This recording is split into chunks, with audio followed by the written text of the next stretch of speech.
This week on the Capitol Cable, two big U.S.-South Korea deals. Summit, fact sheet, SCM, Joint Communique. With us, Abercrombie, Ruggiero, Cha, all-star team, next on the Capitol Cable.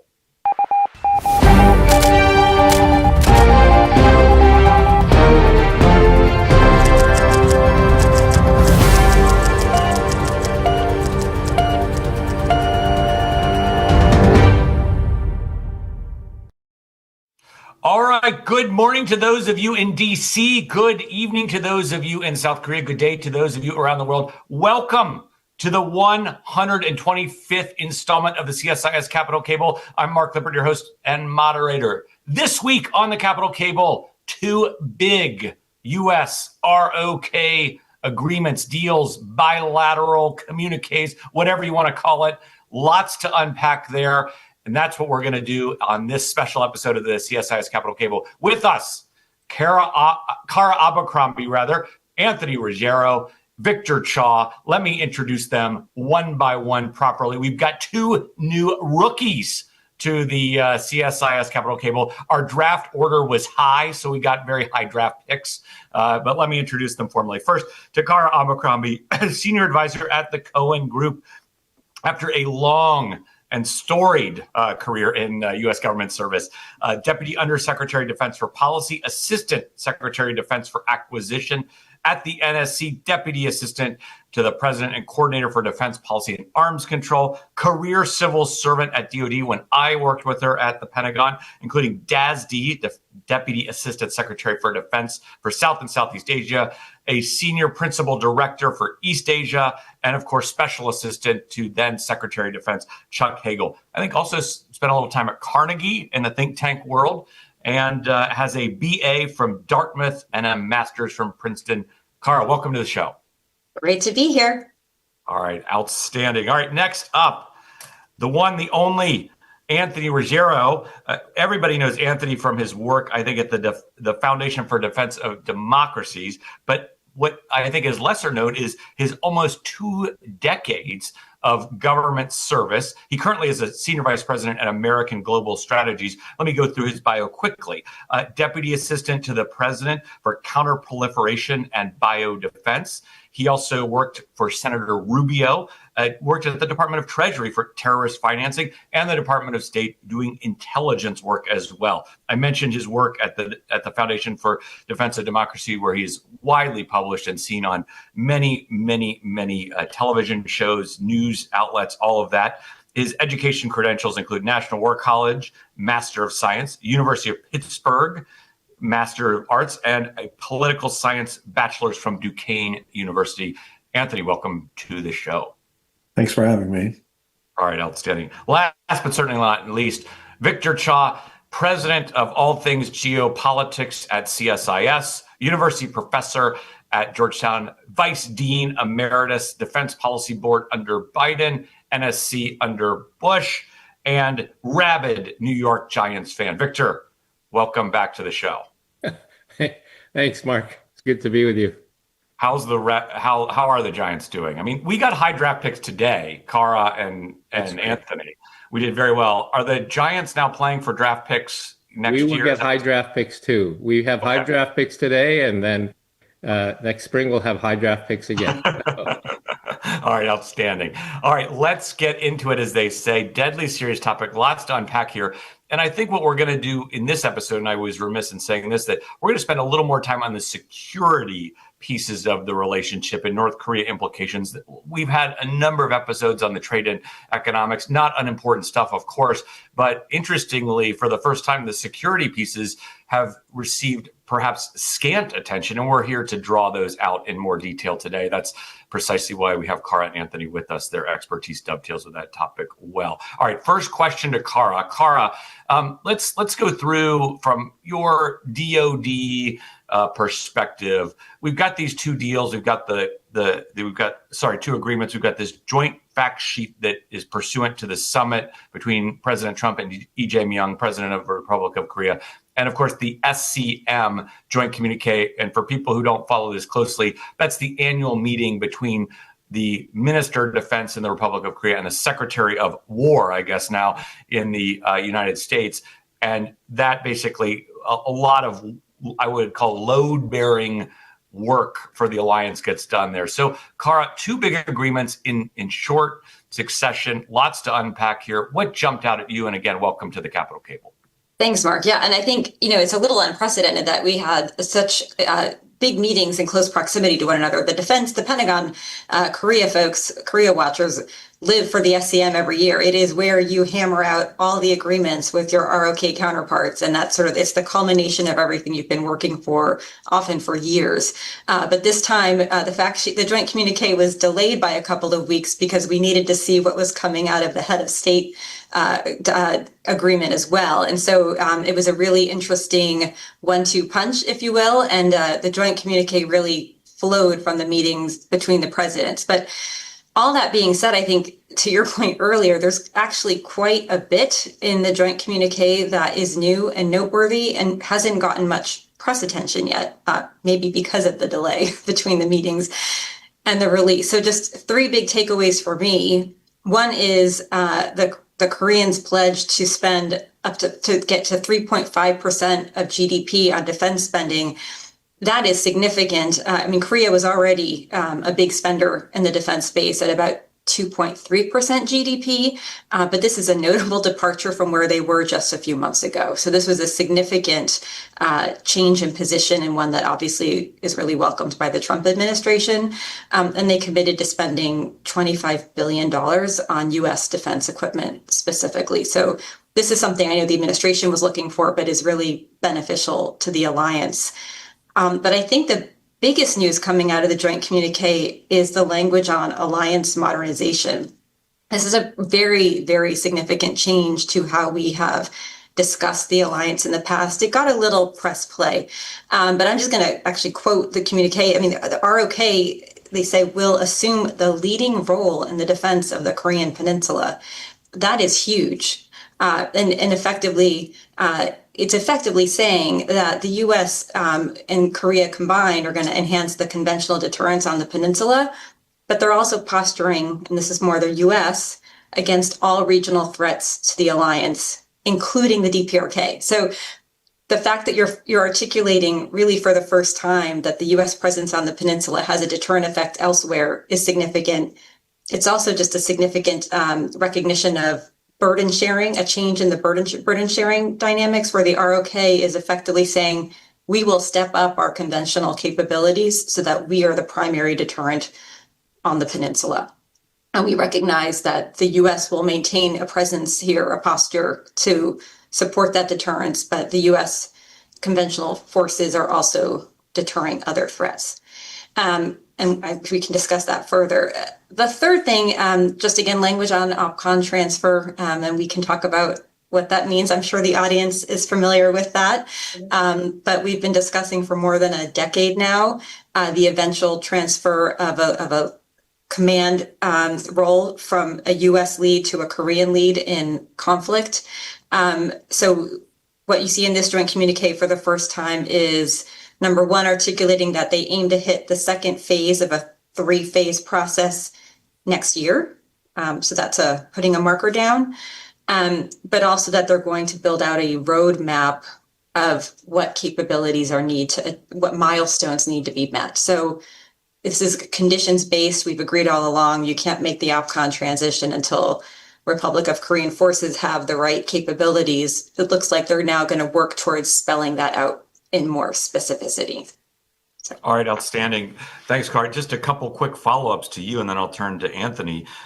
What do you make then of all of this in total, right? These three prongs, right? Do you make in terms of overall strength of the alliance? Because you can read it, I'm going to be extreme here, you can read it one of two ways. One, less interest in the alliance, right? Less weight of the U.S. on the peninsula, or the South Koreans doing more, stepping up for a stronger alliance with a active and involved U.S. partner. How do you look at this macro level, Cara, given the Trump administration has, I think, admittedly been somewhat uneven on the alliance over the two terms, right? Especially in the first term. So full stop there. Yeah, candidly, coming into this administration, I think a lot of us Korea watchers were concerned that we would see some continuity at the end of the last Trump administration. We saw sort of musings of reducing U.S. footprint in Korea, but I actually take this I look at this through a more positive lens. I actually see this as a really positive modernization of the alliance. I think it's a reflection of where Korea is in terms of capability development. Certainly their defense industrial base is going gangbusters, so they have the capacity to produce capabilities. And I think there's a desire to do that in the face of the growing North Korean threat. I also see, again, we just had the president as well as the defense secretary. Sorry, I have not changed my lexicon yet, announcing a commitment to remaining on pen. Again, it's not clear what that posture might look like, but a real commitment to stay and support the alliance and work with our ROK allies. All right, one final question before I go to Anthony.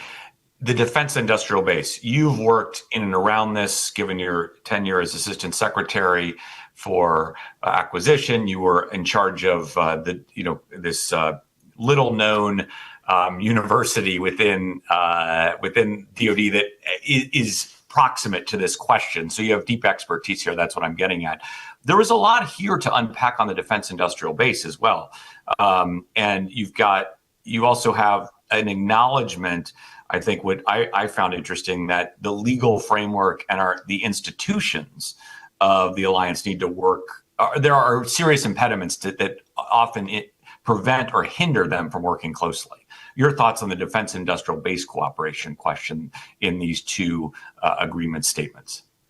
Sure. I think so. Korea has been actively pursuing expansion of its defense industrial base capacity for a long time. They've pursued partnerships with U.S. industry through offsets of U.S. purchases.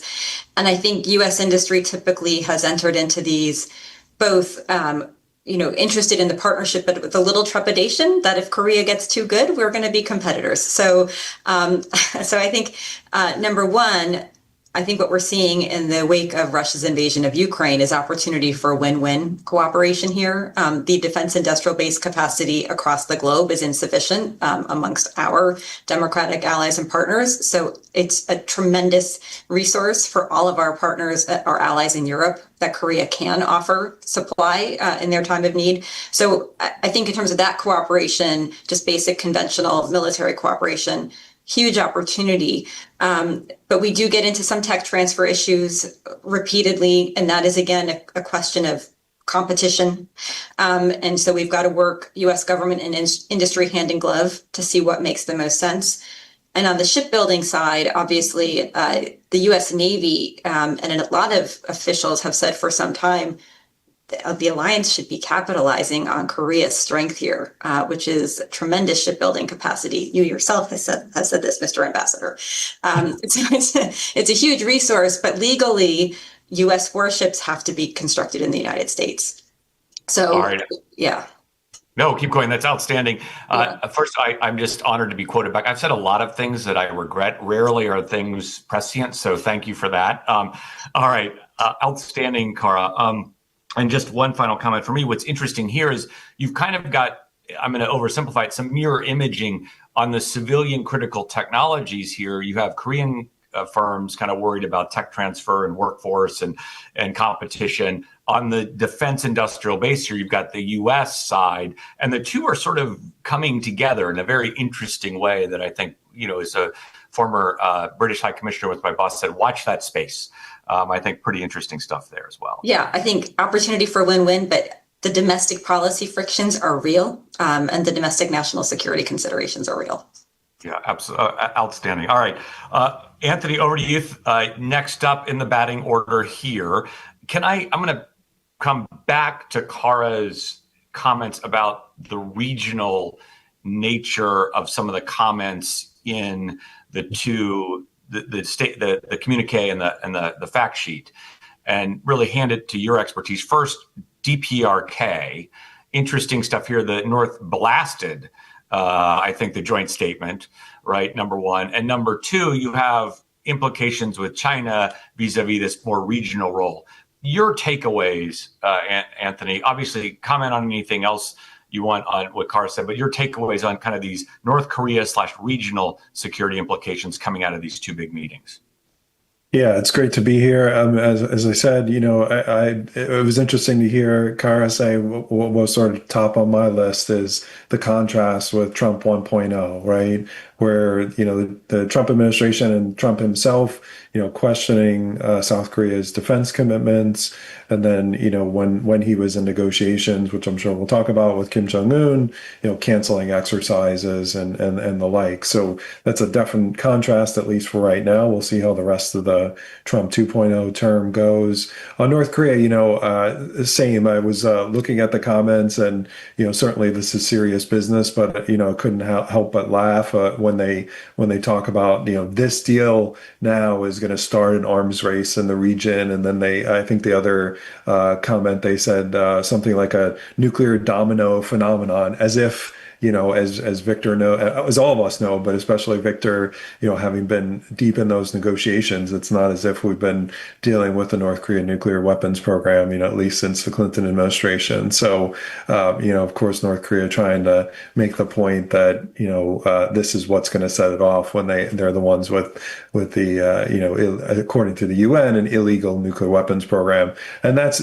one of the things that, the two significant nuclear developments that jumped out at me. I know there were some rumors about it, but certainly the fact sheet made it clear about, nuclear attack submarines and the U.S., supporting that effort. And that gets to your point about regional. And we had some U.S. military suggesting that, the goal there will be when South Korea gets those, and that timeline's unclear, to go after the China threat. At some point, there'll probably be a North Korea threat they'll have to go after, but that's sort of going to be second in that priority. Just because of the timelines. And the other significant one, which again, all of us who've worked in this area and both in and out of government, is the approval or the allowance on reprocessing and enrichment, which I think is very significant with regard to South Korea, something they've wanted before. That's another area where I'm sure the Chinese, I haven't seen it yet, I'm happy to be corrected, but I'm sure the Chinese will be very upset about that. And, to me, my thing is like, well, the Chinese only have themselves to blame for this. The North Korean nuclear weapons program exists and continues and is robust primarily because of China's inability and I would go so far as to say unwillingness to address the North Korea nuclear program. And this is, I think, a direct consequence of that. I know South Korea it's going to be a civilian program, but, certainly that is a primary reason why I think they're doing it in terms of the deterrence factor. But I'll stop there. Shipbuilding obviously is a very important part of that. I think I agree. That's an area where, I know there are some restrictions on the military side, but like that seems like, I think as Cara said it, win-win, both for the public and the private sector. There's a lot of good things there.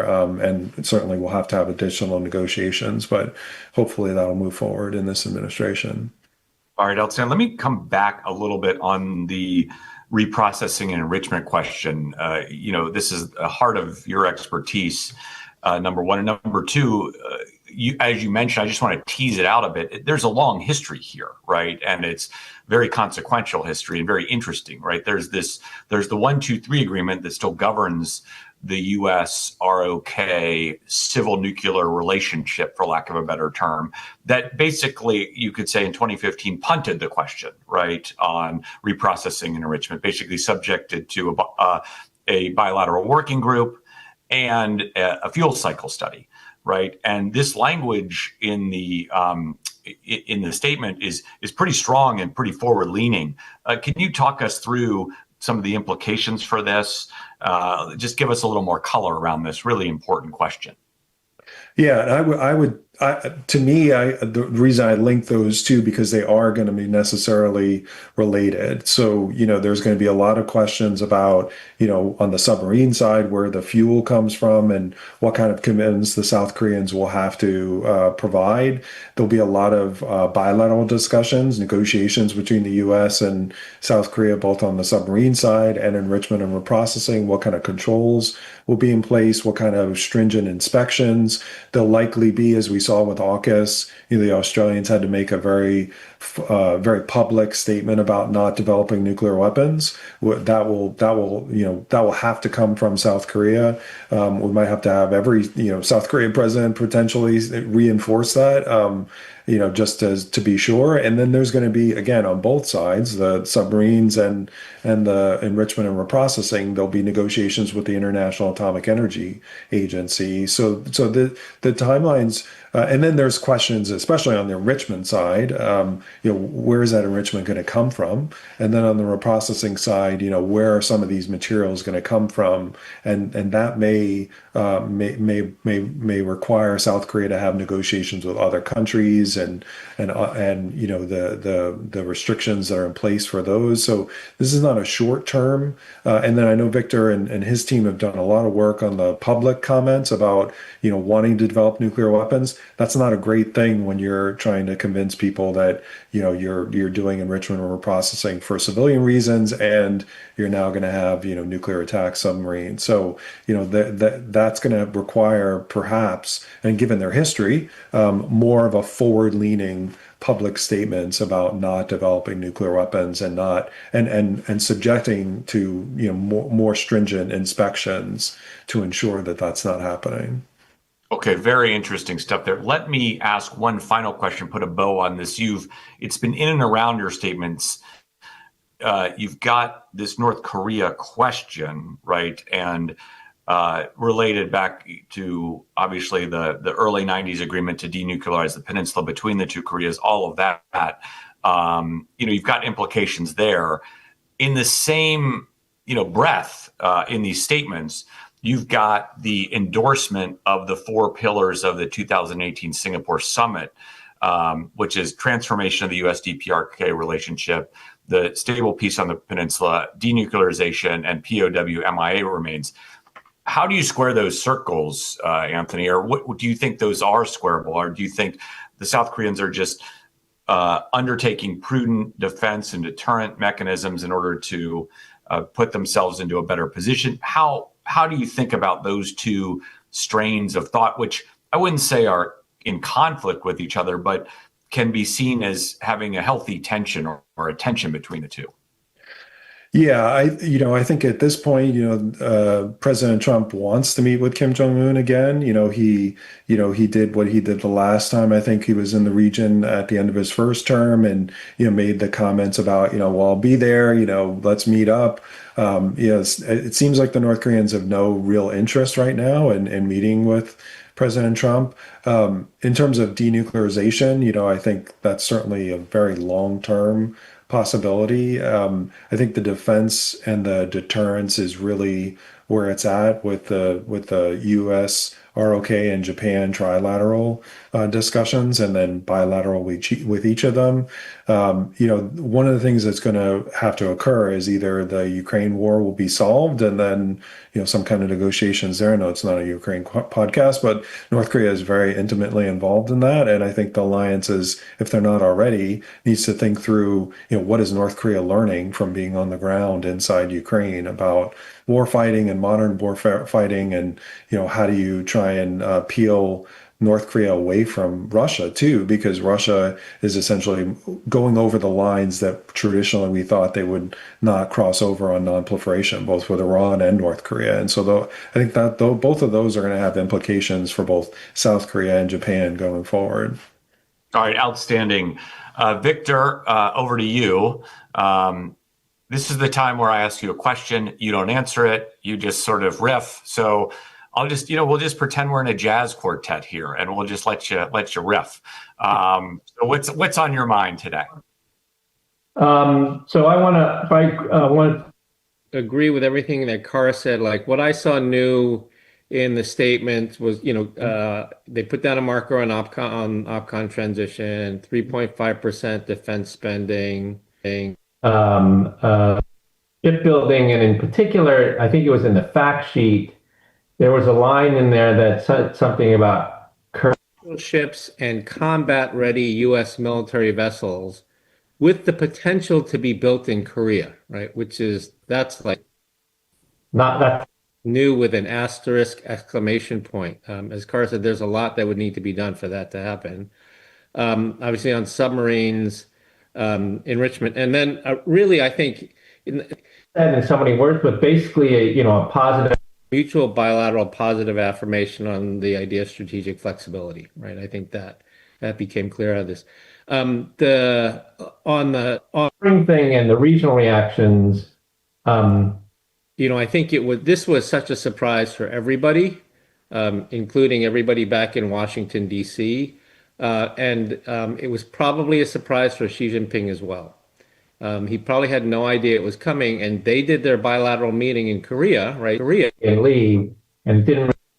I think largely because they couldn't. The Xi Jinping is so scripted; he's not going to riff, and his people are not going to give him lines to say because they don't know exactly what's going on. However, I am 100% certain that we will see Chinese economic coercion against South Korea. Right, we saw it in the aftermath of the shipbuilding agreement. Right, China went after the U.S. subsidiaries, and I'm 100% certain that once the details of the submarine deal, once they decide what they're going to do, they will target something on Korea to try to push them off of this. The other thing I'll say is that there was affirmation of freedom of navigation and overflight and upholding maritime claims, which I think was a reference obviously to China, but in particular to what China's doing in the Yellow Sea and in the Provisional Maritime Zone, where they're building all of these structures. They're basically doing in the Yellow Sea what they were doing in the South China Sea. And this, like we've been putting up imagery on this, AIS data to show how the South Korean survey vessels are being intercepted by the Chinese Coast Guard. I mean, this is ending up just like the South China Sea. So I thought that was a good statement. And then on the NCG, I thought they said appreciate and continue. Obviously, during the Biden administration, it was at a very high level. I don't know what level it will continue at, but maybe it doesn't need to be at a high. Maybe just the first meeting has to be at a high level to send the signal, and then after that, it can go really to the working level. But I agree. Like overall, there are a lot about the second Trump administration in Korea based on all the statements he made in the first term, and also the statements he made before he ever right. We scraped the data, have a database of all his statements about. I think there's less concern. There's a little bit more of relief, I guess, that we have this solid foundation. But there's still a lot of time going forward, and in particular, as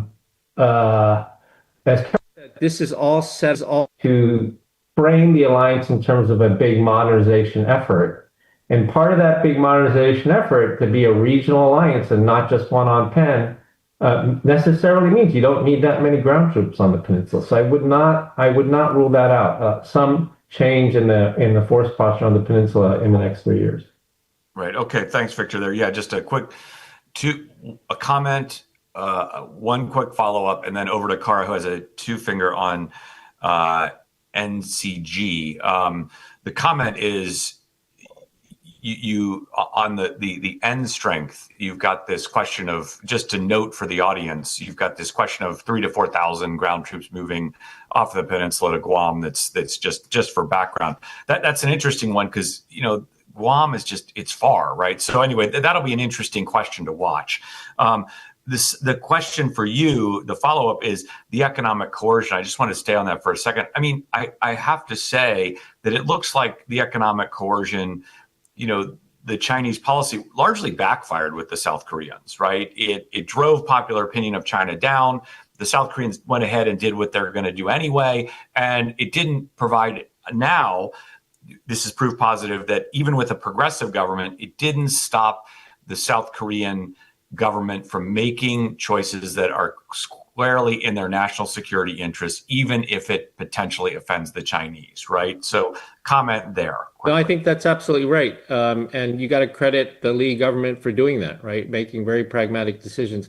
Having said that, I don't think the Chinese learn lessons from that. I mean, think about it. after 2016, 2017 THAAD, what did they do a couple of years later? They did the Uriah, however you pronounce that thing, sanctions. And I mean, look at what they're doing to Japan now over Takaichi's comments. Like they've stopped tourism, right? They're telling their students not to do and they stopped importing food. So, they are trying to use this to box her in, the Japanese prime minister, and I am sure that they're going to try to box Lee in on the submarines. Right, outstanding. And then just one final comment on this. I think the Trump administration too has been very different than in 1.0, in 2.0, in that they've emphasized the trilateral relationship. So in this push by the Chinese, the Trump administration, I think, is well positioned to take advantage of this, which is very interesting. All right, Cara, over to you on NCG. You had a comment there, and apologies. I wanted to follow up, Victor, on a couple of things, but over to you on the two-finger. No, it's not at all. I am an inaugural member of the NCG, so it's a point of pride. I was in the White House when we issued the Washington Declaration, and Kurt Campbell and I co-led the first meeting. I was the lesser deputy assistant to the president, to be clear, but we co-led the first meeting back in 2023, and kicked off. The intent was all along to keep the White House out of this, kick it back over to the experts at DoD. But just given that it was a presidential deliverable, we wanted to make sure we were showing the momentum in the first couple of meetings. So we had then delegated it to basically the assistant secretary level in respective departments and ministries. But I understand the tabletop, it's in the joint statement, but the tabletop exercises have continued. What the NCG, it came forward at a moment in time where the discussion of nuclear weapons was really high in the public space in Korea. And so this was an opportunity for the US to really engage in more specificity with our ROC allies, what extended deterrence means, but also how the alliance supports that collectively. And so it's through the Korean conventional capability enabling US nuclear forces. And this is sort of a more mature conversation that we've begun to be having with other partners and allies as well. Sort of nuclear was always something that was in a very closed black box in the US side, not to be discussed with others. And I think this is just having more candid conversations that we probably hadn't had since the days of the Cold War, quite honestly. Just again, a reflection of the evolving security environment and the fact that we've got capable allies. And Cara, just one quick question. I'm going to go to Anthony. Your take on the temperature of this issue, you alluded to it in your intervention in Seoul. You now have, I would say, pattern and practice of consulting on these issues, number one, at high levels. Number two, the CNI concept, conventional nuclear integration. And three, a tangible deliverable here in this nuclear submarine, which has 1, 2, 3 and nonproliferation implications, to say the least. Your take on this? Yeah, I think the Lee administration has been much quieter on this issue than the Yoon administration, to be sure. But I think it's just always going to be in the background for a number of our allies, just as the threat environment grows. I think every sovereign state is asking itself the question. And so it makes sense for the U.S. to maintain a robust dialogue about what extended deterrence means, what our commitments are, what the capabilities are. So I think it's quieter now, but I think we would be naive to expect that the issue goes away fully just because the North Korean threat persists. But it's a slippery slope from a nonproliferation standpoint. If any of our allies takes that plunge, it's also a really expensive proposition for any nation state to undertake. So no one will undertake that lightly. All right, fair point. Thanks, Sarah. Thanks, Cara. Really good stuff there. I guess what I was going to get to is I am constantly called naive. So, so this is perfect. This is up my alley. I've just already forgotten about the issue. Outstanding. All right, Anthony, over to you. Let's first of all, any comments on the interventions there? Welcome. We got about 10 minutes left. I want to get forward a little bit. You've alluded to this in your comments as well. We're now kind of set up for a President Trump visit to China, a Kim Jong-un meeting, next year on the docket. How do you see all of this that just unfolded influencing that? If you could spend a little time on teasing that out a little more, we'd be grateful.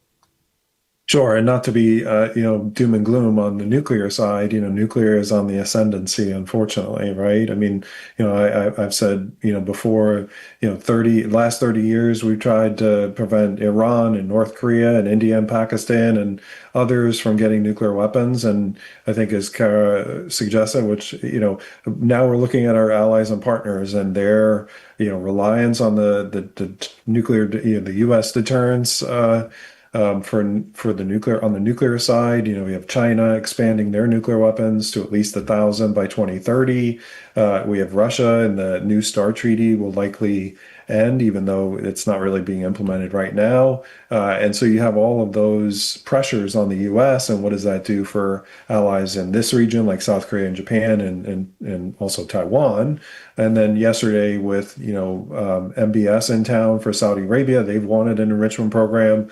That, like, if that happens, it didn't happen yesterday, but it's still not completely off the table, I think. And then you're looking at UAE and others. So I think we're going to spend the next 15 to 20 years as the U.S. focus on our partners and allies and reassuring them about our deterrent and having conversations internally in the U.S. about what's the right size of our deterrent. It's likely not the New START levels. I know there's a bipartisan commission that has argued for more, and we really haven't had those conversations in the U.S. Beyond that. And I think we're going to start to have those more after February and in terms of New START. I think in terms of 2026, I think you hit it right. At some point, he'll go to China. And I think the hope in the administration is that, at least my assessment is that, there's sort of the status quo with China. There's a 1-year deal that gets us at least through most of the midterms, right? I think that's what the president is going to be most focused on next year. Certainly maybe a Kim meeting, but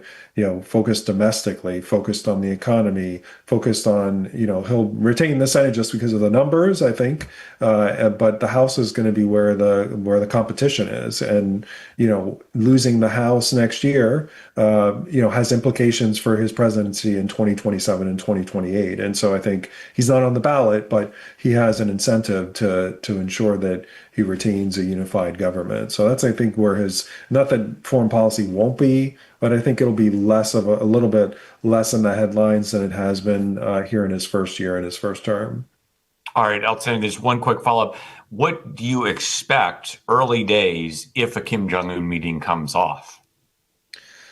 I mean, the first part of that will be where are we on the Ukraine war? I think, if North Korea is still doing that, I think that potentially a pressure to get Kim to reduce it, because the president does want to end that war, and both Iran and North Korea are playing a large role in that. North Korea is I've said, I think they're in the driver's seat right now. The sanctions are not nearly the level that they need to be. The Chinese are essentially allowing them to do whatever they want. And now they have the added benefit of Russia, and Russia, prior guardrails on nonproliferation that, I know a lot of people don't think the Russians have any, but they had some. I think most of those are now gone. And so you're things like, North Korea's efforts to, sorry, I guess I thumbs up myself. North Korea's efforts to go on the solid propellant long range missile area, which has implications for the alliance, and other things in the nuclear realm, tactical nuclear weapons, hypersonics. I mean, it goes on and on. Unfortunately, that Russians have a lot of experience with and could help North Korea, discover mostly the pathways that they shouldn't go down and the ones that are successful to sort of reduce the amount of resources that they use in areas that would be unsuccessful. I think that's where the Russians can help the North Koreans a lot. All right, outstanding. Thanks, Anthony. Victor, over to you. Comments on this bucket of issues, especially possible visit next year and global implications of some of the nonproliferation questions we're talking about. So on the latter, I think it's important. On the latter, I agree that there are going to be a lot of countries around the world, given the situation, that are going to be pushing in different ways towards some form of nuclear latency. So that's one. In Northeast Asia, I mean, it's Important to remember that at least 2 out of the 3 nuclear powers have expressly disavowed a no first use. right. Russia did the Ukraine war, and then North Korea, I think, legislated it shortly after that. Neither of them had an explicit no first use doctrine before. At the same time, they were never so open and prominent about disavowing that now. And as either Cara or Anthony said, China and their nuclear buildup. I mean, this is not a good environment overall. Second, on U.S. DPRK on sanctions. Anthony, when we were doing six-party talk, Anthony was our sanctions person. Like, he was helping to manufacture the regime on North Korea, like, essentially broken now. China's, I think the last figures I saw, China's trade levels with North Korea times pre-pandemic level now. And Russia, they veto UN Resolution 1718 and the panel of experts, so that's gone. What would happen in the Trump-Kim summit? I mean, I think President Trump, he wants one next year. Like, he perhaps on the sidelines of his meeting when he's in the region for Xi Jinping. I think President Trump wants peace. I think he wants to declare like Korean Peninsula, and the real question then is, like, what are we going to get for that? Like, what North Koreans going to get for that? On denuclearization or threat reduction or whatever you want to call it. So that's a huge unanswered question. I think the objective, to me at least, clear. I think, like I've said before, I think President Trump is, in terms of his goals and strategic objectives, he's very transparent.